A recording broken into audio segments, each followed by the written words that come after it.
Welcome to my channel. ఈరోజు నేను బెండకాయ ఆలుగడ్డ ఫ్రై ఎలా తయారు చేసుకోవాలో చూపిస్తున్నానండి. నేను ఇక్కడ 1/2 కిలో బెండకాయలను తీసుకొని ఇలా చిన్నగా కట్ చేసుకున్నానండి. అలాగే 2 మీడియం సైజ్ ఆలుగడ్డలను తీసుకొని ఇలా కట్ చేసుకొని తీసుకున్నాను. ఇప్పుడు ఒక ప్యాన్ని తీసుకొని అందులోకి 2 టేబుల్ స్పూన్ల ఆయిల్ని వేసుకోవాలి. ఆయిల్ బాగా హీట్ అయ్యాక అందులోకి 1 టేబుల్ స్పూన్ శనగపప్పుని వేసుకోవాలి. అలాగే అందులోకి ఆవాలు, జీలకర్ర, ఎండుమిర్చి, పచ్చిమిర్చి, కరివేపాకును వేసుకొని బాగా మిక్స్ చేసుకోవాలి. ఇప్పుడు ఇందులోకి 2 మీడియం సైజు ఉల్లిపాయలు ఇలాగా చిన్నగా కట్ చేసుకొని తీసుకోవాలి.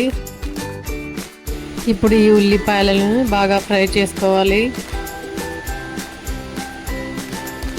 ఉల్లిపాయలు బాగా ఇలా ఫ్రై అయ్యాక ఇందులో ముందుగా కట్ చేసుకున్న ఆలుగడ్డ ముక్కల్ని వేసుకోవాలి.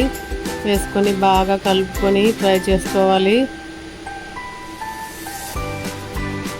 ఇప్పుడు ఇందులోకి రుచికి సరిపడా ఉప్పు, అలాగే 1/2 టేబుల్ స్పూన్ పసుపుని యాడ్ చేసుకొని బాగా కలుపుకోవాలి.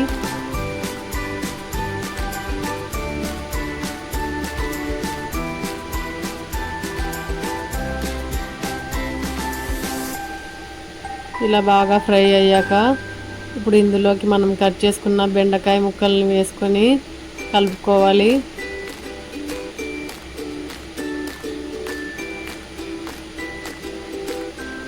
బాగా ఇలా కలుపుతూ ఫ్రై చేసుకోవాలి.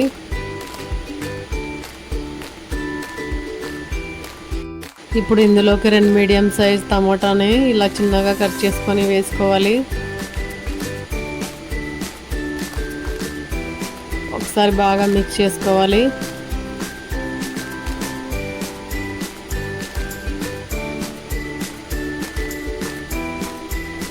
ఇలా బాగా మిక్స్ చేసుకున్న తర్వాత ఇందులోకి 2 టేబుల్ స్పూన్ కారం పొడి యాడ్ చేసుకొని బాగా కలుపుకోవాలి.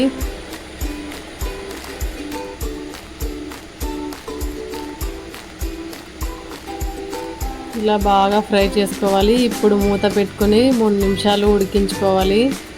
3 నిమిషాల తర్వాత ఒకసారి బాగా కలుపుకొని మళ్ళీ 2 నిమిషాలు మూత పెట్టి ఉడికించుకోవాలి. ఇప్పుడు ఇందులోకి 1/2 టేబుల్ స్పూన్ ధనియాల పౌడర్ని యాడ్ చేసుకోవాలి. ఒకసారి బాగా కలుపుకొని 2 నిమిషాలు ఫ్రై చేసుకోవాలి. ఆలుగడ్డ బెండకాయ బాగా ఉడికాయండి. ఈ ఫ్రై చపాతీలోకి కానీ పుల్కాలోకి కానీ చాలా బాగుంటుందండి. Thanks for watching my videos.